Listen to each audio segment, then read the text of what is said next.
Kia ora, and welcome to Big Boys Boxing. I was in the gym the other day. Oh, he's out! He's out cold! Straight to his face! Oh my goodness! He's taking a short hook on the inside. Crap! Look, here comes another one. Here comes another one. 3 punches to the button on the inside. Short compact hook, and that man is marbleized onto the mat.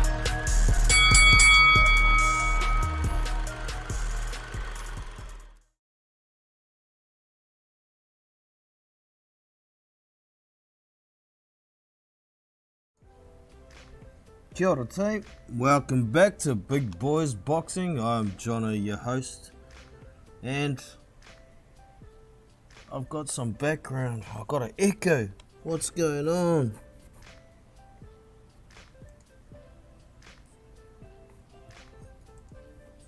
I can hear myself. Not supposed to be doing that. What's going on?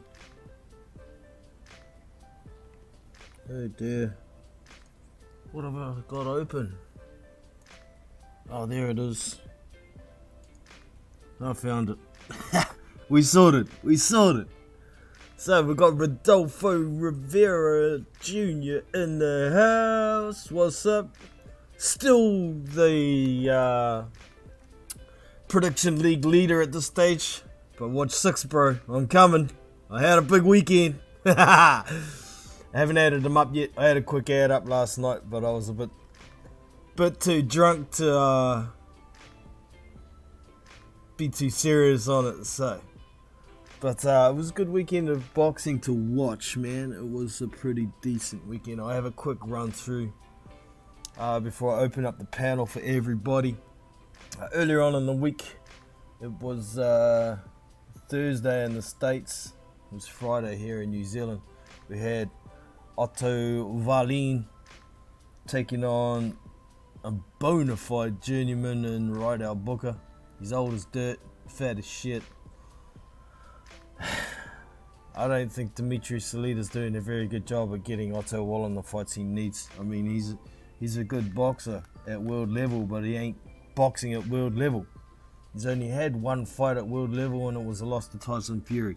But it was if you're a betting man, it was an easy pick. Otto Wallin on points. Rydell Booker's only been stopped by Filip Hrgovic, and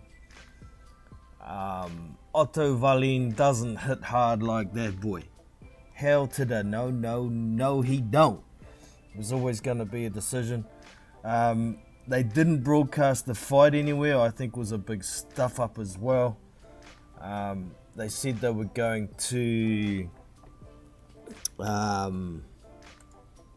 broadcast I'll put it on the Dimitri Salita the Salita Promotions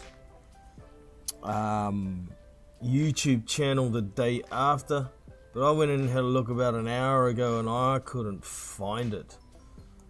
But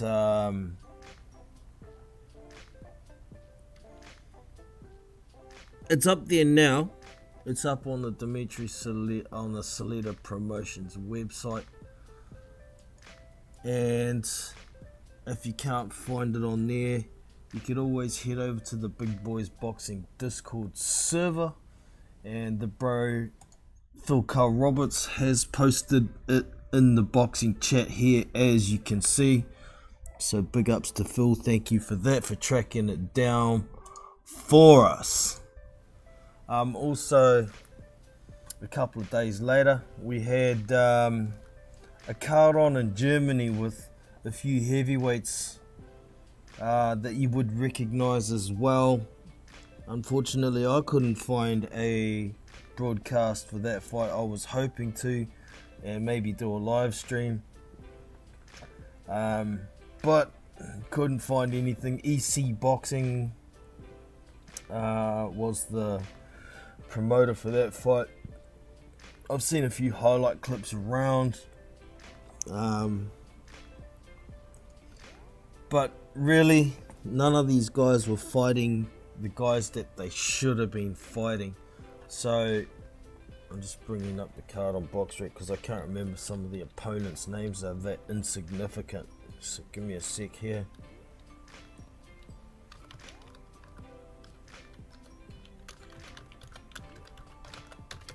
Mahmoud Shah, formerly known as Manuel Shah.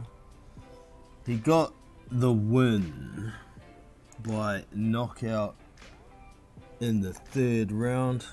He had a couple of opponent changes. He was going to be fighting Michelle Wallace, according to BoxRec, and then they changed and they wanted to get someone else. I can't even remember who it was. He was supposed to be fighting someone else, but they couldn't get into Germany apparently, and it was changed again. And then they got this guy,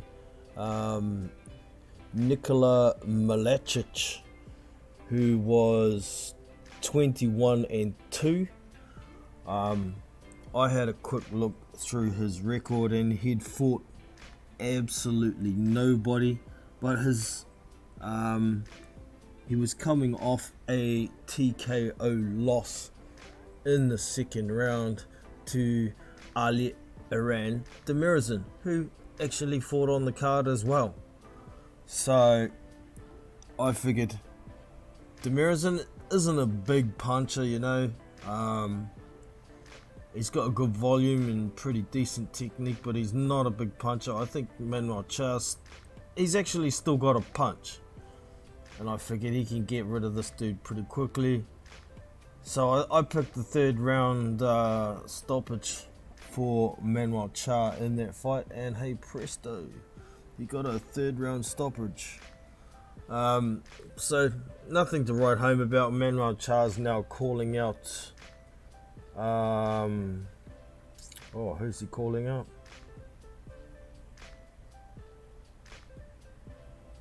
Shit, it's just gone from my memory. UK fighter. Give me a second here. Old brain isn't working very well these days with names sometimes. Ah, shit, who was it? It wasn't Daniel Dubois.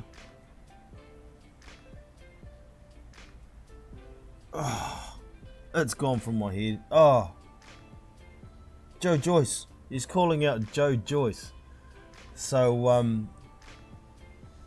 you know, I see Joe Joyce isn't having the Joe Parker fight next. He's out on, I think it's June 2nd was mentioned, and the promotion team at Queensbury said it's going to be a heavyweight contender.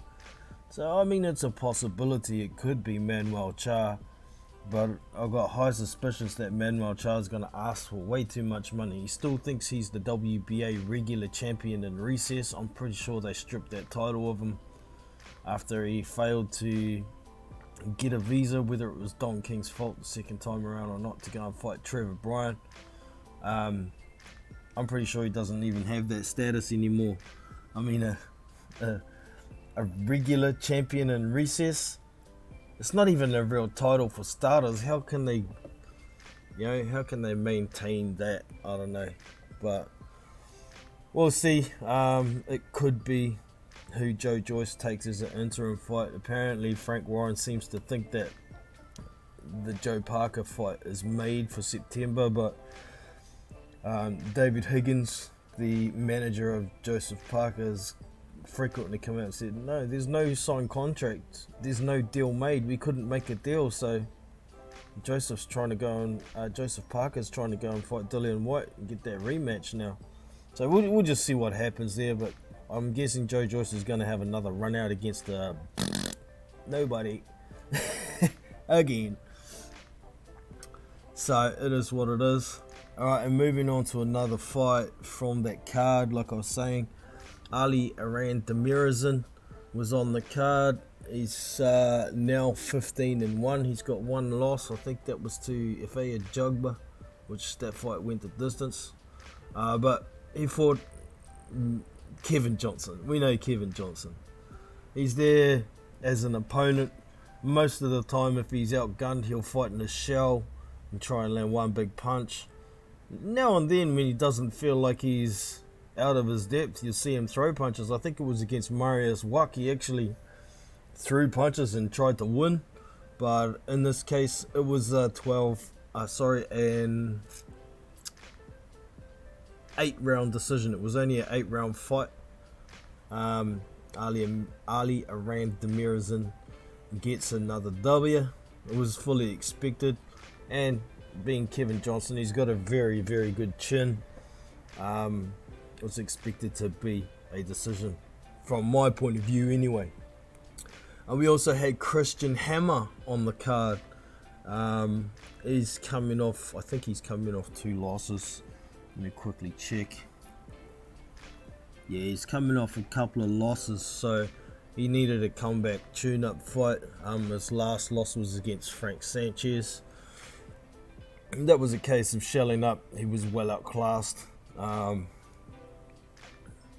before that, he fought Hughie Fury. Hughie Fury stopped him. He retired after 5 rounds.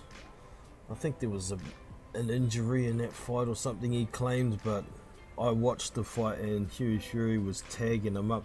It was good to see Hughie Fury actually aggressive in that fight. So those were. There was one other heavyweight fight on that card actually. We had Michelle Wallace, who was supposed to be fighting Manuel Chara initially. I think that's a way better opponent than the guy that Char fought.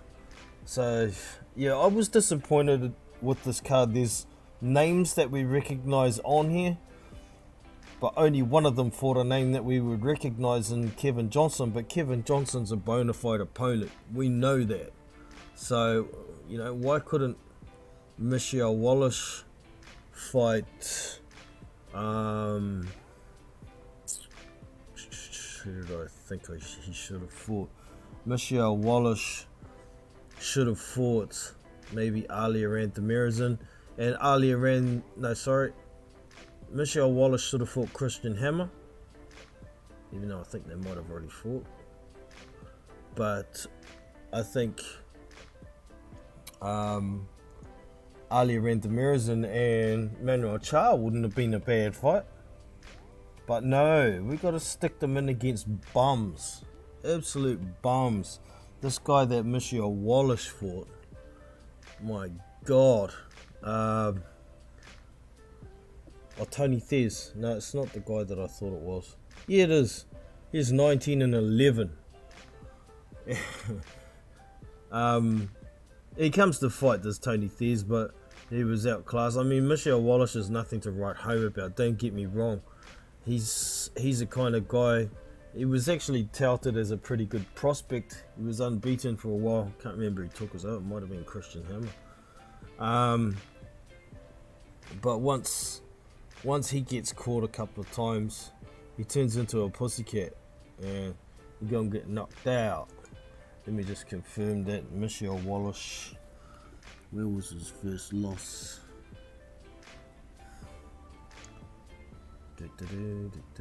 Yeah, it was Christian Hammer. Knocked him the fuck out in the 5th round of 12. And you know, after that, he took another loss by TKO, 2nd round against F.A. Jugba. Then he come back. Oh, he got knocked out again in the 3rd round by Tony Yoka. Then he fought Joe Joyce. And guess what? He got knocked out in the 3rd round. Then he come back and got a win, a 5th round stoppage over somebody I don't recognize, Kai Kuzawa. Not a clue who he is, but he was 38-9. Now, Michelle Wallace is definitely an opponent. I wouldn't even put him at gate level these days. So it is what it is. Alright, so that was that card for the heavyweights, and I'm not interested in who else was on there. And we move to the Tank Davis and Rolando Romero card.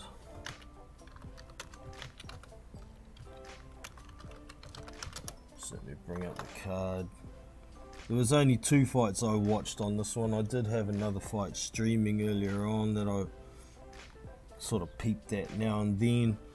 But I think it was Jose Vasquez.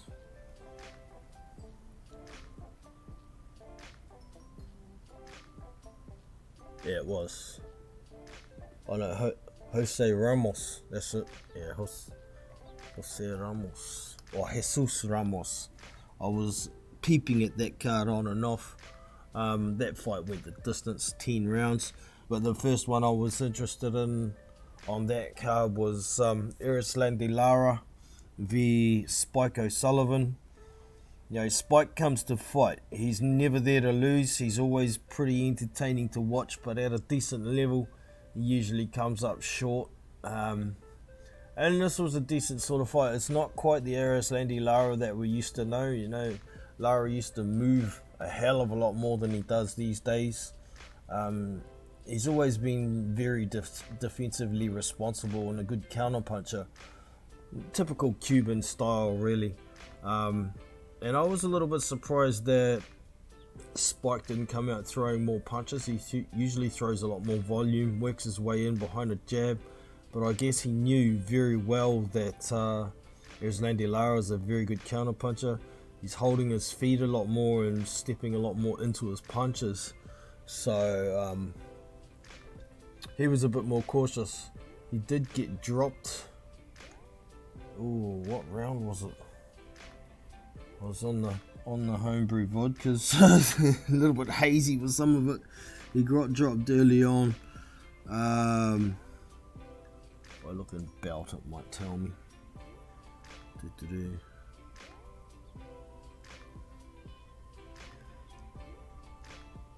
Oh, it's not important. I think it was like the 4th round or the 5th round. I had a fight party going and we were watching this fight together with myself and Hannibal and Mala, and we were all unanimous after 4 that it was 3 rounds to 1. I think it was the 5th round Spike got dropped, and he fought a little bit more defensively for a round or 2, and then he started looking a little bit more confident coming into the 7th. And he was landing a few punches here and there, but most of them were landing on arms. He was trying the left hook a lot against the southpaw, especially to the body, but he wasn't following behind it with anything, and it kind of leaves yourself open. If you throw that left hook to the body against the southpaw, then don't do anything, you're open for a straight down the pipe. And Spike did get dropped with a very nice punch in the 8th round.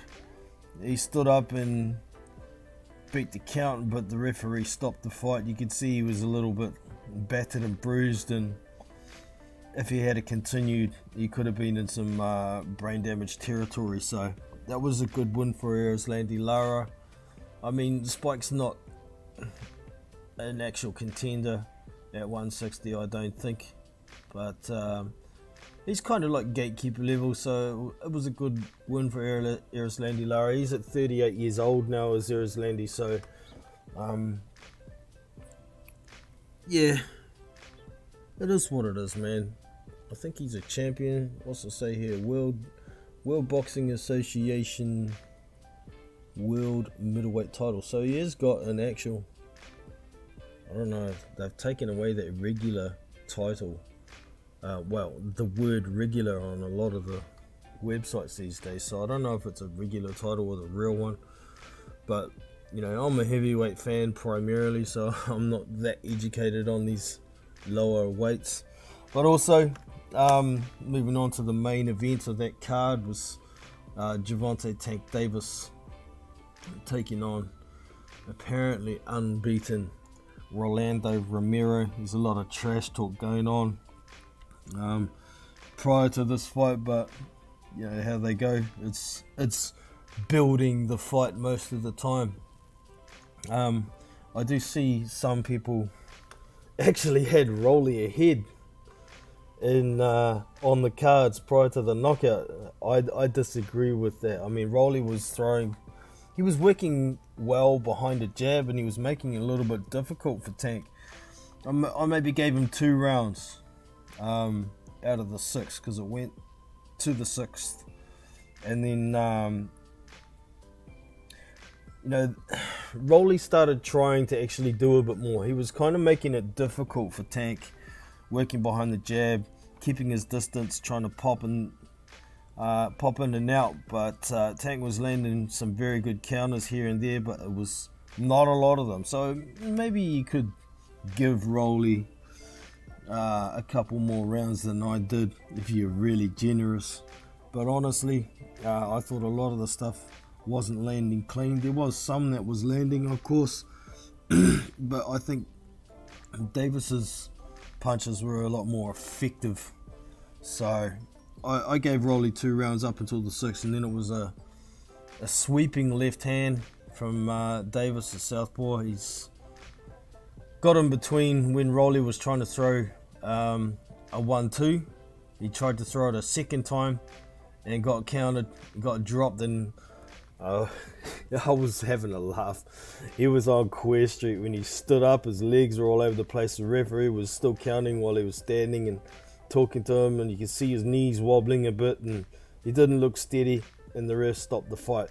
Rolly was a little bit disappointed by the looks of it that it didn't continue, but if it had continued, I think it would have been 2 shots and he would have been sparkoed.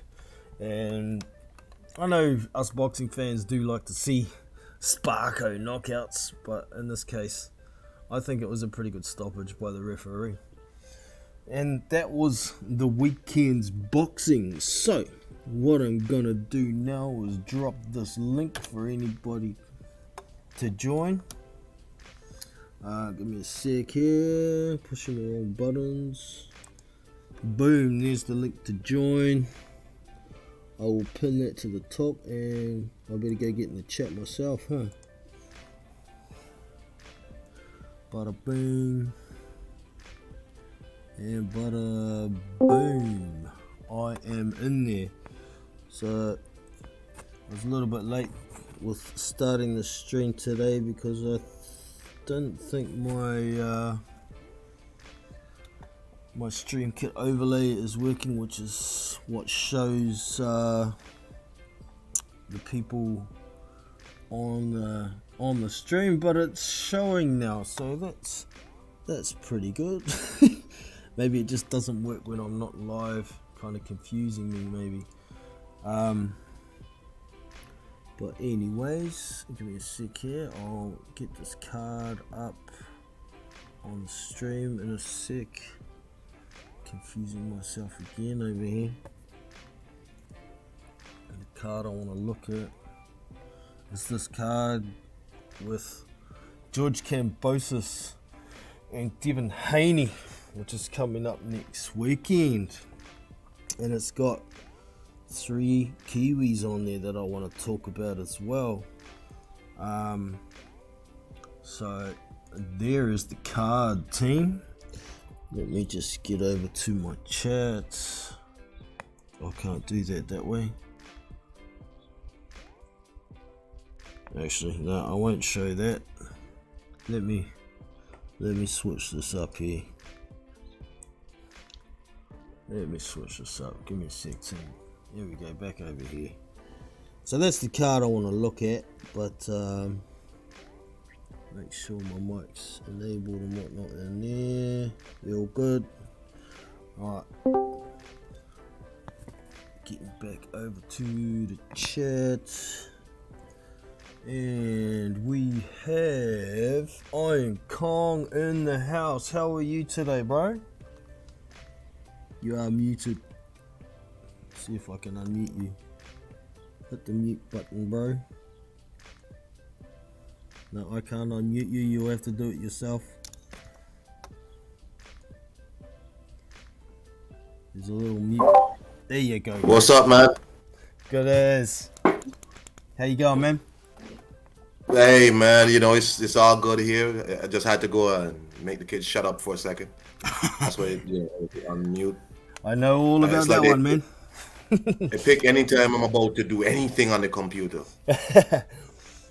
Hey, Yeah, the best of timing. All right, man. So, Yeah. how did you enjoy that Tank v Rolly card yesterday? You want to start with the Lara fight? I just watched the Tank fight. I watched some of the earlier fights, then I just stopped. I went to do something else because the card just seemed boring to me, and I don't watch Erislandy Lara fight. That guy does not excite me at all.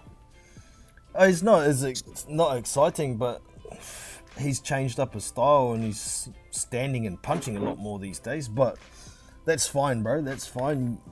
Each and to their own. Is that because his legs are gone? Is that because his legs are gone now? Like he's older now, so he doesn't move around so much? I reckon so, yeah. But you know, you got to box to what your strengths and try and get away from your weaknesses, don't you? But oh, trust me, no doubt. I not gonna hear me say he should put himself at a disadvantage. But for me, I don't really sit up and was like, oh man, Erislandy Lara gonna fight. I can't wait. Hell to the no. No, I only watched it because I was on the card myself. Yeah, I did something else, and then when the Tank fight came on, I watched that. All right, so what did you think? Do you think Rolly was a bit better than most thought? I mean, not. I guess you could say he did better than most people thought he would do. I saw people picking like Tank would stop him, in 3 rounds and 4 rounds. I was like, what? Like, he seemed to have a solid game plan. He seemed to put in the work in the gym. But Rolly is Rolly, and what happened to him was bound to happen because he has glaring faults, and I mean that was supposed to happen. I agree. Well, let me ask you something. Yo. Is it that Rolly's better than you thought, or maybe Tank is not as good as you thought? Well, I pretty much picked the fight how I thought it was gonna go, so it was no surprises either way to me. I thought Rolly maybe was working a little better behind his jab than I expected early on, but when it got to the point he had to start doing something, I knew he was going to get knocked out sooner or later. I picked round 7. It was pretty close to round 7. So, I thought Rolly looked quick enough, and he was trying to pick his punches, trying to do his best, but Tank, I'm a little bit disappointed with how Tank boxes, to be honest. He doesn't throw any combinations really. He tries to rely on one shot all the time, and that works against the guys he's been fighting, but if he gets in the ring against an elite lightweight, that shit ain't gonna work. Yeah, that's the problem, right? So Tank looks for his one big shot, one shot. Doesn't put any real effort into the points game. He doesn't really put any effort, as you say, into the combinations, nothing. He just kind of pokes around and looks for a big shot to knock this guy out. And one thing we've learned in boxing, it's going to come a day, and that big shot not going to be there. Yeah. It's not going to be there because you're going to fight somebody one day who is strictly dedicated to boxing you from the outside, and that's what they're dedicated to, and that's what's going to happen to you. You know what I mean? Just recently, we saw the example of Canelo, who seems to have fallen in love with this sort of plodding, move forward slowly, head movement, then power shot. He met somebody who is just interested in boxing, not interested in slugging with him. None of that. Yeah. And one day, Tank is going to fight somebody who's not interested in slugging with him and just interested in winning the fight on points. Yep. He's gonna miss out one day. It's a train wreck waiting to happen at lightweight anyway. And let's not forget, Tank isn't a proper sized lightweight even. He's more like a 130 or 126 fighter, really. So he just doesn't want to make those weights. He doesn't want to do the work.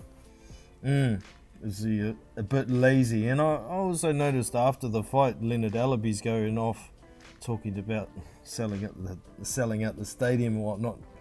And but anyways, he was saying Tank is still ATMT is still a Mayweather Promotions fighter. So is Tank going to hang around there? I thought that was going to be his last fight. I don't expect Tank to stray too far from his flock. You know, it is what it is. I saw Espinosa talking to, what's his name, Dan Kabibo or whatever. And the guy was asking him, because, you know, old drunk ass Ryan was at the fight. And asking what's up with the Ryan Garcia fight. He's like, oh, well, you know, we were disappointed when Golden Boy re-signed with DAZN. And that's going to complicate things. The guy was like, well, why? You know, DAZN does pay-per-view too now. So, it's not, the fight's not big enough because DAZN is not a typical pay-per-view platform. I'm like, what the hell is a typical pay-per-view platform? So basically, they expect Tank to stick around in some level with at least Showtime. Yeah. Expect Tank to stick around. But the problem is Showtime don't have nobody for Tank to fight. No. Right? Not at those weights, man. Yeah. Go ahead, sorry. It's all good. Yeah, I've always thought Leonard Ellaby is so full of horse shit, it's not funny. And his ignorance towards, I mean, he seems to just have a hate for DAZN for some reason. I mean, it's just another platform. What's the big deal? Their money's just as green as anybody else's. Stupid prick, pisses me off. But it's guys like that hold up divisions, stop decent fights happening. So I got no time for Leonard Ellaby, man. So full of shit. You were gonna say something, man. I cut you off. Sorry. No, it's just, you know, let me just add into what you said. People like Leonard Ellaby, you know, there's a video of Roger Mayweather. You know, you've probably seen him when a guy asked him, well, what about Leonard Ellaby? And Roger Mayweather was like, well, what about him? I don't know what he does. I mean, he doesn't really do anything. You know what I mean? He's not a CEO. Nobody really knows what he does.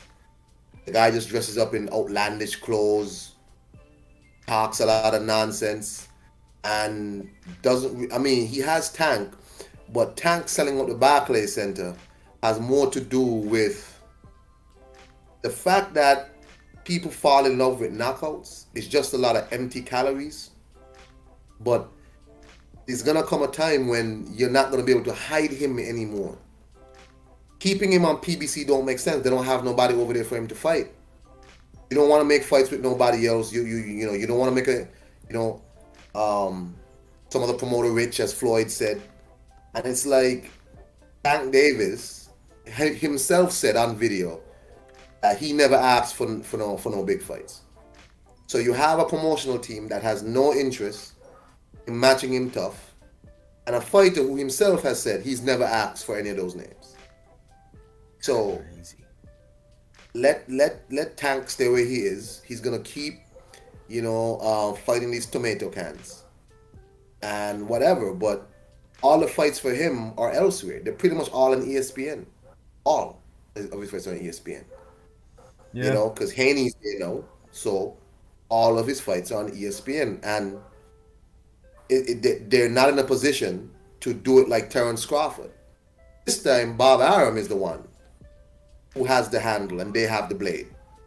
Before, it was Terence Crawford over on ESPN Island by himself, and the PBC was the one who was talking ish about Terence Crawford. So here's Tank over there by himself with no one to fight and everybody at ESPN. It's interesting, but you know, it just goes to show how things work, right?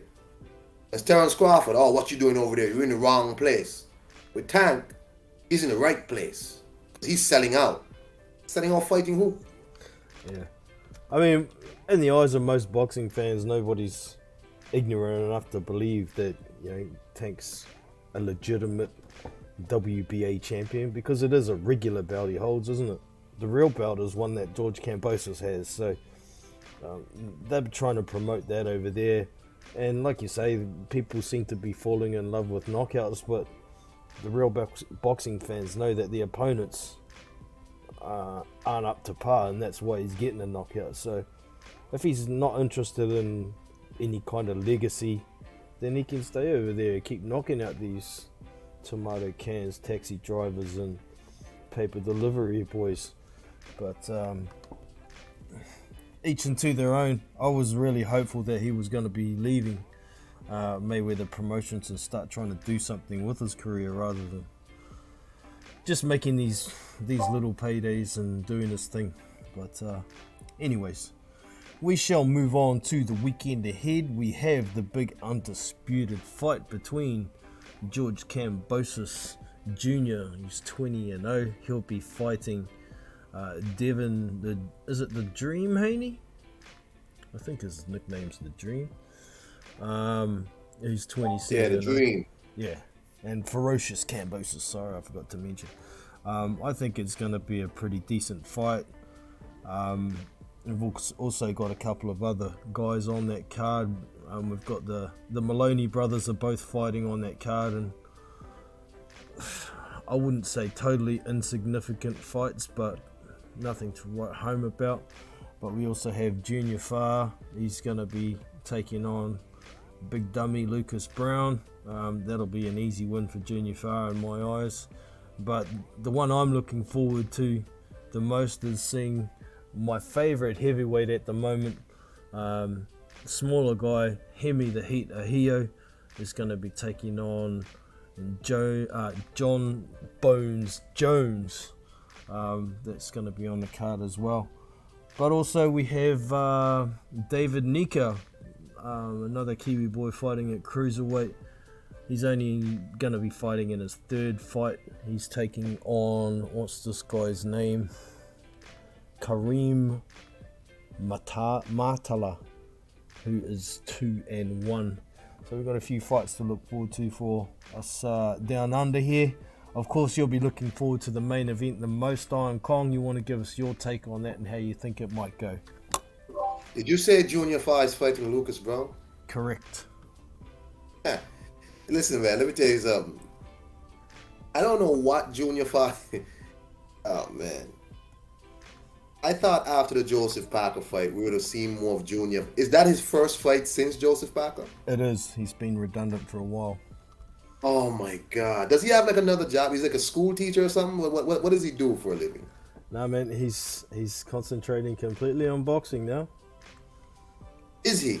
Yeah, he used to work in his old manager's restaurant, just a part-time work while he was starting to try concentrate on boxing. But no. Okay. Yeah. Okay. Well, I hope he wins the fight. Lucas Brown has long since been finished. This is a man who wears, I don't know, contact lenses and mascara. Listen, listen.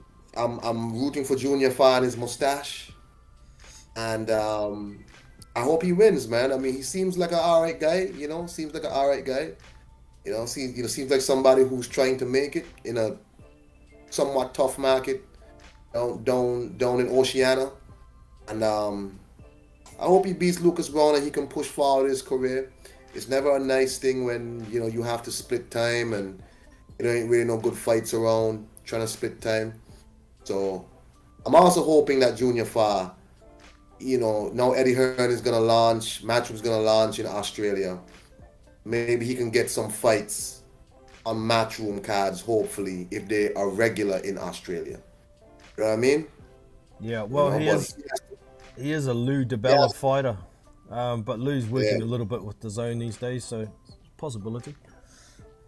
Yeah, Lou comes and goes. Every so often he kind of screws Eddie Hearn, like he did it with George Kambosos, but that's how it goes. So I'm back in Junior Farr, man. I mean, much respect to him and his mustache, and I hope he wins, man. Kambosos and Haney, it's gonna be a really good fight. I'm sorry that Mr. Haney's not gonna be able to be there. I guess the Australians just have time for their own criminals. Into the kids, it's all good. I get that all the time, so the subs over here are used to it. No biggie, Kong. Yeah, I don't think it's actually... Oh my God. Where you go? Sorry, man. My son just came in and asked me when are we getting a dog. So, yeah, I'm not 100% sure Bill Haney's given up on that yet. I think he can still appeal the decision. He may have some luck, but honestly, I wouldn't have high hopes with drug and violent convictions on your record down. It's just pretty much the same in New Zealand. You ain't really got a shit show getting into the country, no matter how old the convictions are. It's just how it is, unfortunately. But yeah, it's gonna be a great fight, I think.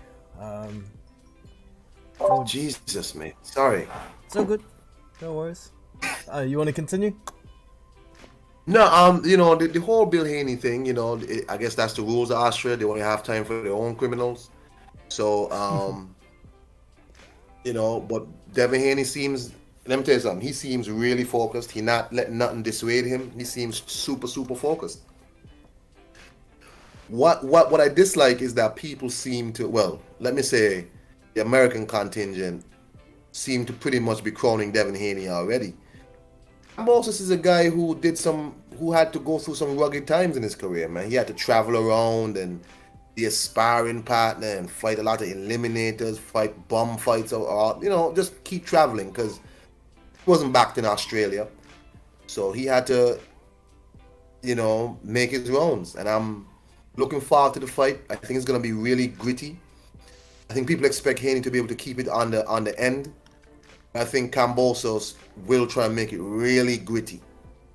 And that will be enough. Even if, in my opinion, even if he didn't do enough to outpoint Haney, it'll look like enough to get the win. Yeah. That's just my opinion. Fair enough. You know what I mean? Yeah, definitely. I mean, there's also the contingent, the possibility to think about. A lot of people think that there's some unfair scorecards happen down in Australia. I haven't actually looked to see if any of the officials are from Australia, but I suspect they won't be, being an undisputed fight. If I was Devin Haney, I wouldn't be agreeing to have any Australian or US officials on the panel, you know.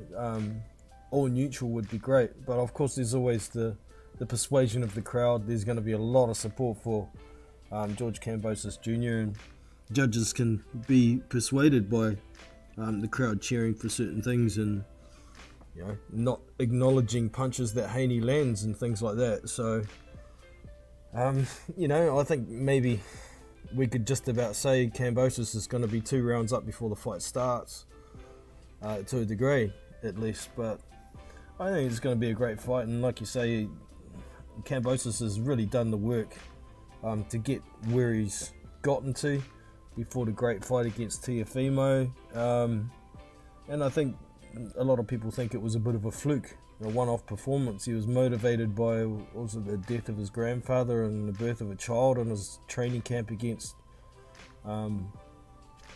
Teofimo, but this time there's no distraction, so we'll get to see whether he'll be even better this time, maybe, or was the things happening in training camp last time motivation for him? I don't know, but I think it's going to be close. I'm probably still going to be picking Devin Haney, but that may change come weigh-in time. I've seen some training clips and whatnot, some media appearances by George Kambosos, and he looks in tip-top condition. He always seems to have a very confident mindset, and why shouldn't he? So I'm just looking forward to the fight, and may the best man win. A little bit disappointed that if Haney wins, he's been forced to fight in Australia for the rematch as well. But, you know, he's made these sacrifices. He put pen to paper, and he's showed that he ain't afraid to do these things. So I think they're both confident, and that's going to make for a great fight, man. A great fight. So I definitely don't think anybody's going to be getting knocked out in this one anyway. I'll say that much. Yeah, what do you reckon, Colin? Let me ask you something. But in terms of like, I've seen Kambosos fight twice. I've seen him fight in the Eliminator, Selby, and I've seen him fight against Teofimo. Yep. Right? Dude just seems like a rugged dude who gonna come forward or whatever. Right? People kind of underrating how skilled he might be. I hope Devin Haney is not underrating him and that he's just some tough guy who's gonna come forward or whatever. The guy has some legitimate skill, and I think the fight is gonna be, in my opinion, high level. I hope so. What you said about the judges, I think they already decided that there's no U.S. or Australian judges. Oh, great. So let's not make it about the judges come fight night. I really hope it's not a situation like that. Because what I really dislike also, I dislike when people act like, oh, if he go to England or if he go to Australia, them judges down there, as if judging in America is some beacon of honesty and professionalism. As if like in America, shady scorecards don't happen. I mean, like, really dislike that kind of mentality. That, you already know if Devin travels to Australia, if he goes to the UK, he already two or three rounds down. Okay, so when Kambosos had to travel, you don't think he was rounds down? Man, exactly. It's the same shit everywhere, man. Exactly. I'm looking forward to the fight, and I don't want to hear nothing from nobody. Just let me see this fight. It's a good fight. It's unfortunate that I'm not gonna get it on my DAZN subscription, but it is what it is. Indeed. I'm just looking on BoxRec now, and it's not registering any judges as yet who they are, but I don't think they usually put that up until like the day of the fight anyway. So I'll be glad if what you're saying is true, that there's gonna be all neutral judges for it. Then fans do say it anyway. Even when there is neutral judges, they say, oh, the judges and what biased judges and such Australian judges. Got it a lot down here when Andy Ruiz fought Joseph Parker. Everyone said, oh, those New Zealand judges, blah blah blah. There was no New Zealand judges, so the only influence is the crowd. That's it. The judges can be influenced by the crowd, and that's it. The home fighter's always got that advantage. And it's the same shit everywhere. But anyways, I'll give my prediction for the Junior Far fight. I think he's probably going to get a late referee stoppage against Lucas Brown. Lucas Brown's too slow. He's not going to be able to catch up with Junior Far. I don't think Junior Far is aggressive enough unless he's got Brown hurt, which I don't think is actually that hard to do. I've seen it was Lucas's last fight. He was fighting Django Apila, who's aggressive, throws a lot of punches, and he was getting beat up bad, but Apila ran out of gas and Lucas started throwing some heavy shots and stopped him because he was exhausted. So it was what it was. But also, I want to give a prediction for Hemi the Heat Ahio against Joe Bones Jones. Now, for those of you who don't know, Jones, he's actually got a bit of a good punch. I think he fought for USA. I don't know if it was Olympics or just on the world amateur scene at one point. But he got knocked out by, who was it? Was it Shondale Winters? I think it was. Let me see, or was it that guy who just fought Pulev? Can't remember his name either. Jerry Forrest, maybe. It was one of those guys. And anyway, Joe Bones Jones put him down, put the guy down 3 times. Here it is. Who was it? It is Shondale Winters. Shondale Terrell Winters. He put Winters down 3 times in the first 3 rounds, and then Winters came back and landed 1 punch and knocked him out. So he hasn't got that good of a chin as Joe Jones. He's been knocked out 3 times as well. Here's another knockout. He got knocked out in the 3rd round against, don't even know this dude, Efeto Bor Apuchi.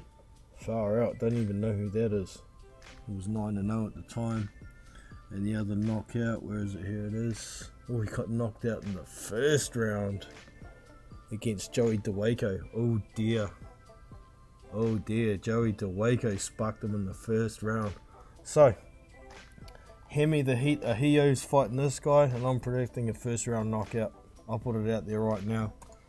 If y'all haven't seen Haney the Heat Ahio fight, there's a couple of his fights on YouTube. He fought, what was his name? Ali. Fought him in Dubai on the Billy Dib Khan undercard. Looking it up. There it is. Ali Kaiden. Ali Kaiden himself is another fighter like Haney here. He was 8-0 at the time.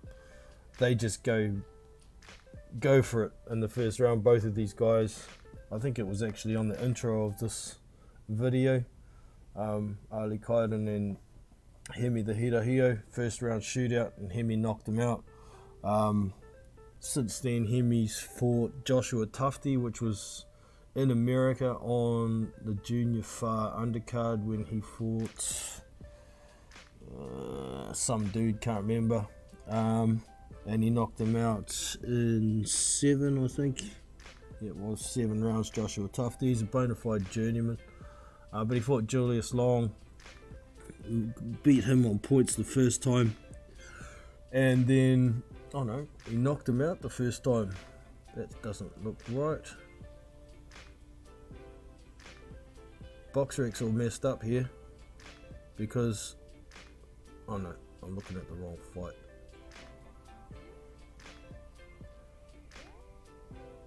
Anyway, Haney knocked out Julius Long the second time around. Julius Long's a big 7'2" monster. And now he's fighting Joe Jones, who I think he's actually fought at cruiserweight as well in the past, but he's a similar sort of size as Haney. Haney's only 6 foot tall. But Joe Jones is 6'2", so yeah, like I say, he's similar sort of size. I'm just excited about this fight because I want to see Haney in action more often. He's actually the Middle Eastern heavyweight champion at the moment, believe it or not, is Haney Ahio. He fought... Hold on. You say Haney just 6 foot tall? That's correct. Oh, I did watch him fight Julius Long. Yeah. And I was just like, is it that Julius Long? I know he's tall, but is he just making this dude look really small? Or he's really not, like, is he really 6 foot tall only? Yeah, 6 foot only, man. Should he be a heavyweight? Shouldn't he try and cut down to cruiser or something? He can. He's said in the past that he could make cruiser if he wanted to, but I think he should be trying to fight at this new Bridgerweight. It'd be ideal for him, that size. Because he usually... I'll have a Babbitt fight with that. Yeah. I'll have that. I mean, Haney usually comes in at the moment at about 240, 245, but that's extreme muscular. Haney Ahio, I'm just looking back, there was a fight he fought for the New Zealand title, Daniel Tai, and he looked pretty slim. He was 214 in that fight. So, he can get down to cruiser if he really wants to. But even at cruiser, 6 foot tall is not that big, is it? So, yeah, he's definitely. That's interesting though, because okay, so he's clearly not big enough for heavyweight, really, like for serious heavyweight. Even though most of someone like Otto Wallin, how tall is Otto Wallin? Like 6'5" or 6'6", something like that. 6'5", yep. Like, these are very tall men now.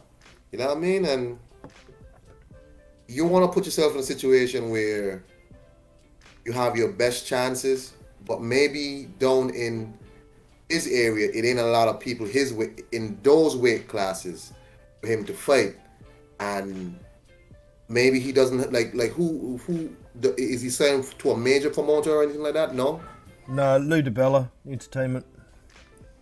Yeah, okay, so no major promoter because DiBella is not major. No, that's right. That's unfortunate, but what Lou should be doing more to get his guys work then. So make him cut down. Tell Eddie to put him in with Babbage or somebody. You know what I mean? Don't just have these guys. Yeah, don't just have these guys sitting there working in restaurants, serving people noodles or whatever. Washing dishes. You know, washing dishes. Big, strong men want to fight, you know, behind there scrubbing out cast iron pots, throwing away food because some fat guy was like, oh, it's a bit too salty for me.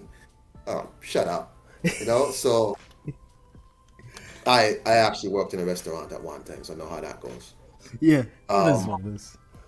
I know how that goes. So when you told me he worked in a restaurant, now I'm a Junior Fa fan, right? 'Cause I did that shit for like a summer and it was awful.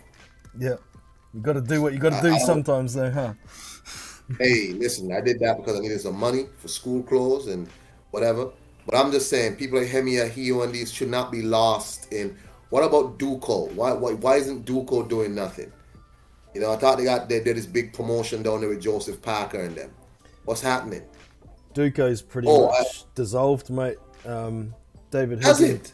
Yeah, Duco's still going in Australia, but the company got split in two because the guy who runs it in Australia used to be a rugby league player. His name's Dean Lodigan.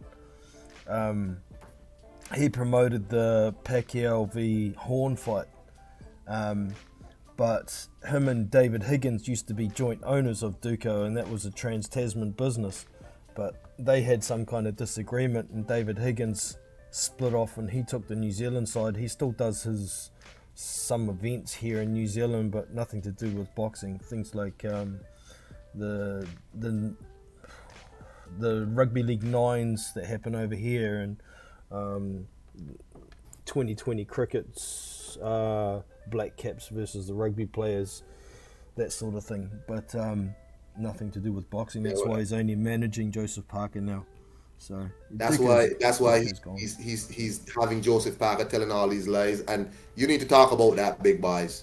Joseph Parker all of a sudden, oh, we can't fight Joe Joyce because Andy Lee's having a baby. We fight Dillian Whyte. No. Frank Warren said that, not Joseph Parker. Frank Warren said that to cover up the fact that he couldn't make the deal between Joyce and Parker.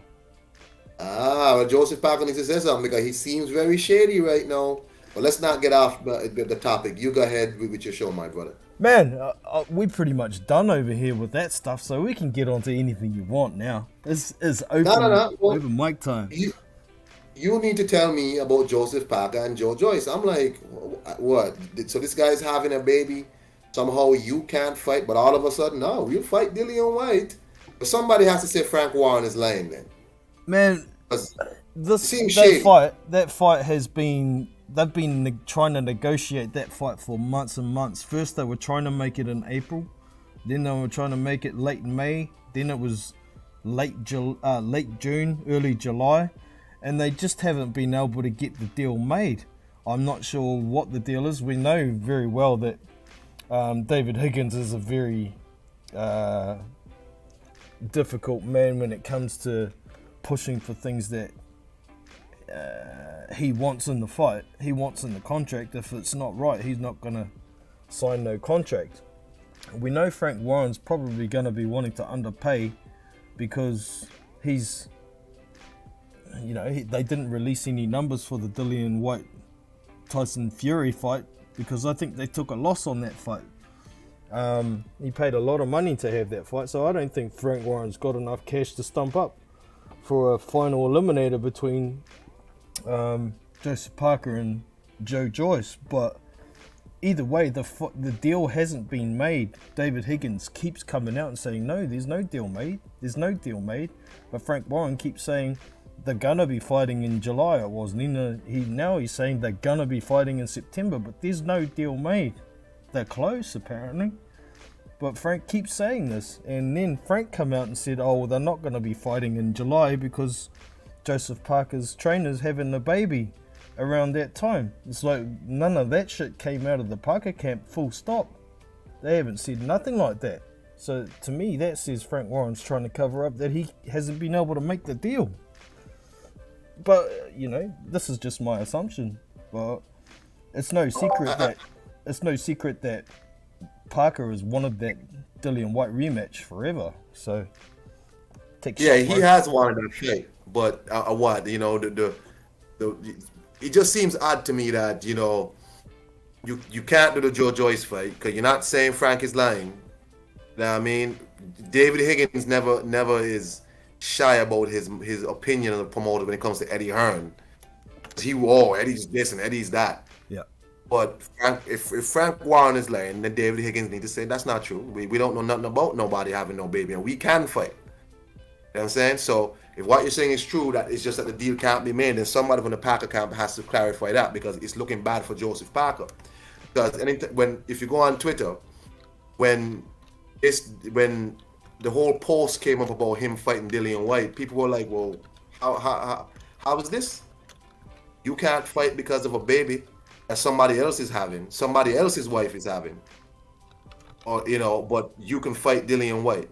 It's not looking good for Joseph Parker in terms of what people think of him. People already have this opinion of Parker that he's a bit of a shady guy, very strange guy, hanging around the Fury camp, and people don't like that already. Yeah. And he's had his issues. Higgins is also a guy who comes off as a bit slimy sometimes. He's a freaking weirdo. I don't know. Higgins is. I don't know about this dude, man. He just looks kind of coked out sometimes. He looks a bit. Let's just say if David Higgins wanted to shake my hand, I would just fist bump him and be like, "Hey, go ahead, man. Yeah, don't want to touch that." I know for a fact he's a wino. That's for sure. But he always looks finished. Yeah, I'd like to see him come out and say the truth about what Frank's either doing or not doing as well.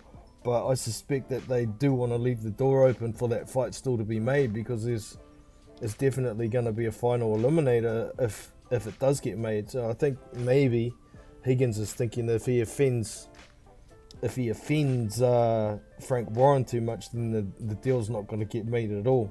I'm not sure, but I do agree. Something's got to come out from the Parker camp because people are pointing fingers because of what Frank said. Exactly. Yeah. And people are going to ask. And they should ask. Because now it looks like, are you trying to cherry pick Dillian White because he just got knocked out? But Frank came out, was it the Fury card? And people were like, why is Frank making an announcement about a fight that apparently still hasn't been signed? Why are you announcing a fight when there's no fight signed? It was so strange. Like, what is Frank doing? Well, right? Joseph Parker has been around at the top end of the heavyweight division for a while. Maybe it's just trying to use a bit of a name. I'm not saying Joseph Parker's any, a household name when it comes to the heavyweight division or anything, but most fans who've been watching the heavyweight division for any length of time know who Joseph Parker is, and they know that he's near the top of the division and has been for a while. Joe Joyce definitely needs a fight kind of that caliber to get more recognition. I don't think Frank's doing a very good job with how he's promoting Joe Joyce, and he hasn't got the opportunities that he deserves. And what is he, 36, 37 years old? He needs to get moving, or he's not going. I was shocked. Yeah. Which is why people were like, why did you sign with Frank? Like, it was such a curious, signing, because if you had signed with Eddie, Dillian is there, Joseph is there, Hergovich is there. All these people seem to be working with Eddie, but you choose to sign with Frank Warren to be the B-side to Daniel Dubois and have Frank throw a hissy fit and you beat Dubois and you re-sign with Frank. It doesn't make sense to me, right? But man, it's just really strange. Now you have Joseph Parker, whose name has taken a real beating lately, because Joseph Parker's name is like that last Derek Chisora fight did something to sort of help his name, but over the last few years, Parker's name has been in the mud. Yeah. He's been the fighter that everyone thinks has got the skills, but he never performs to what is his possible potential. Never. That's right. When you watch Parker fight, when you watch him fight, you could see that the guy has talent. You could see it. But he just, like, I always go back to the Anthony Joshua fight. And I always say, Joseph Parker looked like he came in and basically was like, you know what? I'm being paid handsomely here. I don't have to do anything else. Let me just move around the ring, throw a lot of feints, and, you know, just do a 12-round sparring exhibition match with Anthony Joshua and call it that. And since that, he had a fight with Dillian Whyte, because Dillian Whyte forced him to fight. And then after that, it's been downhill. Now here you are with Joe Joyce, and I thought that was going to be a hell of a good fight. And then no fight. Yeah, it's disappointing but to say the least. Maybe Frank wants to underpay him. You know, Frank don't have no money. You know, I mean, he don't want to pay no money for that fight. No? Of course, he wants to pitch pennies as much as he can wherever he can. I mean, I know for a fact that before the purse bit of that Fury v White fight, Frank Warren's Queensbury Promotions was legitimately $6 million in the hole already. So, I don't know, man. He's got to pinch pennies to survive. So, it's kind of funny that he keeps saying that the Fury numbers will dwarf Joshua's numbers and blase, and I'm like, well, okay, just announce the numbers then, man. So you can just put all that to rest. Maybe it did happen. That'll be great, but the longer you wait, people are gonna say, nah, you made these numbers up. It's been too long now. Yeah, you know what I mean? Time to fudge them. If the numbers were this good, you would have been out a long time ago. I guess for Bob Arum in America, who said it'll do 500,000 pay-per-view buys in America, guess it didn't do that neither in America. It wasn't prime time over there either, was it? So it would have been tough. I don't know. Whatever. I suspect we will never see those numbers. If you take a loss, they don't get released, and that's the same for any broadcaster, really. So we'll see. That's true, but I was really looking forward to the Parker versus Joe Joyce fight. That was been a good fight. Now Joe Joyce has to fight, I don't know, man, something. I think it's going to be Manuel Cha, to be honest. What? Yeah, I think it's 2nd of June. It's been announced that he's coming back out to have an interim fight, and they said it's going to be a heavyweight contender. Now, don't get me wrong, I don't think Manuel Cha's a heavyweight contender, but people know who he is. Why not ask Bob Arum for like FA Jagba or something? There you go. That's a good shout, man. Yeah, I mean, FA lost against Frank Sanchez. He's not doing nothing now. He hasn't fought since. He should have been in camp training, waiting for next fight. This is a good fight for FA and Joe. That's a good fight. Do you think possibly they might do the Dubois Joyce rematch, or Dubois needs? Nah, remember Dubois is fighting Trevor Bryan. Oh, that's right. He is too. I forgot about that. Right. Listen, man. You know, somebody has to tell me. What's up with Joe Joyce? What's he gonna do? Because this guy is going nowhere. I don't know. Maybe they'll try and dust some mothballs off Edgic Cabello. He had a bit of a tune-up fight. Oh, I forgot about him. I think he's top rank signed as well, though, or used to be. But he hasn't fought. He's fought that one little tune-up fight that wasn't televised and nobody knew about until it was over, like last weekend, I think it was. So why not chuck him in there with Joe Joyce? He won't be demanding too much money because everybody's just about forgotten who he was. And I guess you still call him a contender because he's ranked still in some places. There you go. I reckon that's who it's going to be. Yeah, that'll be crazy. But I hope Joe does something, because I think he's in a terrible situation with Frank. Again, I don't know why he signed with Frank. I don't know why he thought that was a great idea. Like, I mean, Frank don't have nothing for you. He can't pay you. I don't know. I mean, is he gonna stick around and do like Anthony Yard and just kind of fight nobody until he gets called up for mandatory? You know, that doesn't sound good. But Joseph Parker, listen, man, you need to do yourself some favors. You need to do yourself some favors. That's just my opinion. That's just what I have to say about him. Yeah. You're not really, you're being seen as a Fury fanboy, a Fury pom-pom waver, a Fury cheerleader, and now this. You know, you and Higgins are running whatever operation y'all are running, not looking good. Okay? Yeah. Grow some balls and tell everybody what's going on, so everyone knows whether Frank's a liar or not, or what's going on. Because like Kong says, you're looking like a chump.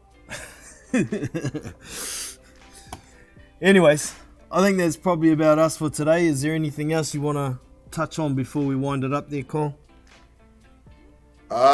Just the people in the chat talking about it was bizarre for AJ to threaten students. Let me tell you something, man. I don't allow nobody to speak to me in no weird manner. And if I'm a heavyweight boxer, former 2-time champion of the world, one of the best in the world, I'm not letting none of these punks talk to me how they want to talk to me. I don't care what you say. So he was right going up there and telling people, hey, watch your mouth, all right? Because you're seeing more and more people getting really brave because they're used to typing how they want to type behind a keyboard, getting hyped up, and then they want to then see the actual person and then still act like that, not realizing everybody's not going to stand for that. I want to shout out to AJ for not letting these people talk to him how they want to talk to him. I don't care who it is.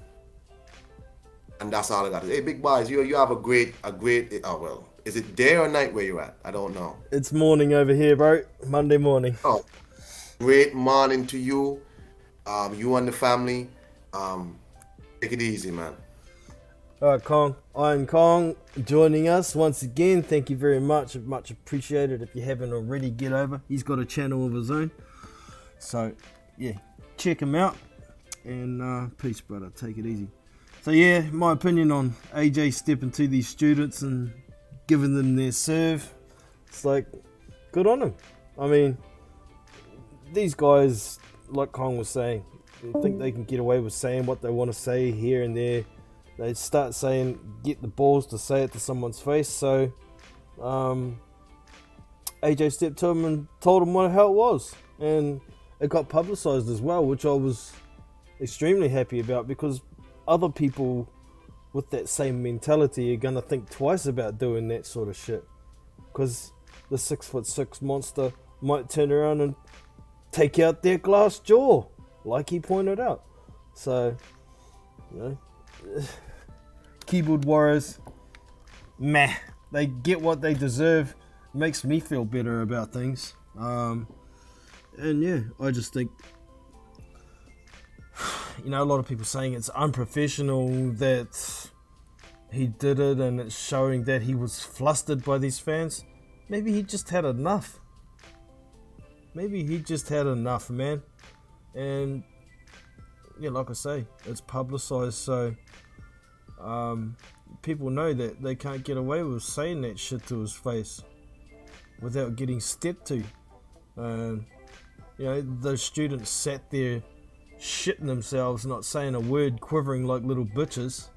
If anybody out of those guys decided to speak up and continue with whatever they were doing, they would have got their lights put out, and that would have been even funnier. So, kudos to AJ. I've got nothing bad to say about it. I'm just looking forward to him getting in the ring. I'm not much for this outside of the ring stuff usually, but now and then I will comment on something I do have an opinion on that's worth mentioning. So yeah, Mr. Boxing today in the house as well. I'd just like to say a big thank you to everybody for turning up. Phil Carl Roberts, Kevin Worrell, Stephen, Hannibal B. Who else we got here? I think that might be close to everybody who popped in. Oh, Rodolfo Rivera Jr., the prediction league leader. It reminds me when I get off here, I better go add up those scores and get it up for you. If anybody else wants to get involved with the Big Boys Boxing Prediction League, head to the Discord server. The link is in the description below. We have generally 5 fights a week to pick from. We try to get as many heavyweights in there as we can, any that are of note anyway. But we also get some other fights in there that everybody's interested for the weekends. This weekend there will be a couple of Kiwis in there, with Junior Fa and Hemiahio both having fights. They'll be on there. Of course, the George Kambosos and Devin Haney fight will be in there. And I haven't really looked at the rest of the schedule yet. There might be another fight or two off that card that's going to be in the prediction league. Actually, I might just give y'all a quick look at the prediction league before we roll off out of here. So just give me a sec to sort it out on my streaming software so you can see it. Here we go. Let's get this visible for y'all.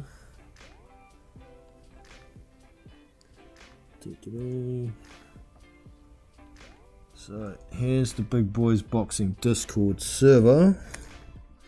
If I get over here, this is our boxing chat channel. Right, so there's the Otto Wallen fight. If anybody wants to go and see it, it's in the boxing chat channel. Here's the prediction league over here. This was the picks for last week. Alright, easy as, and you make your picks down here and the thread pops up. So here's everyone's picks for last weekend. Top scorer this week was Big Boys Boxing. Booyah! Closed up the lead some. Here's the leaderboard from last week. I've moved up to second, I know that much. But Rodolfo Rivera, still the man at the top. I think he's moved up to 74 points or something like that. 70. Yeah, I think it's, 79 points. 80. Oh, I don't know. He's moved up some points anyway, and I'll move up to 70 something. So it is what it is.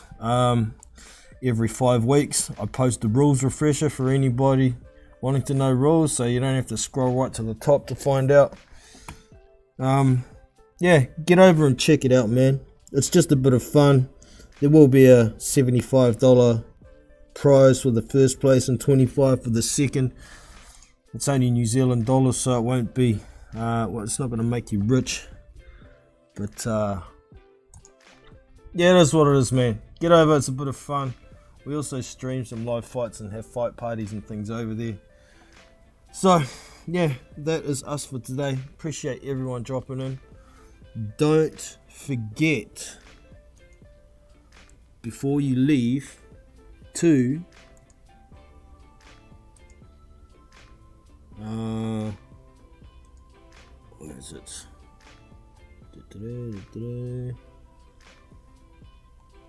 I'm on the wrong thing. There we go. Yeah. Make sure you subscribe. What the hell is going on here? Oh, here we go. There's my little GIF. Do this. Hit the thumbs up, subscribe, and the bell notification so not to miss future content. And I will catch you all next time. I'm Jono from Big Boys Boxing, and I'm out of here. Catch up. So that's us for today. I hope you have enjoyed. You can show your appreciation with a thumbs up and subscribe to the channel if you haven't already. Be sure to check out our Discord community where you can find boxing news, fight links, live streamed fights, and much more. So look after yourself and your family. I'm Jono from Big Boys Boxing, and I'm out. See you!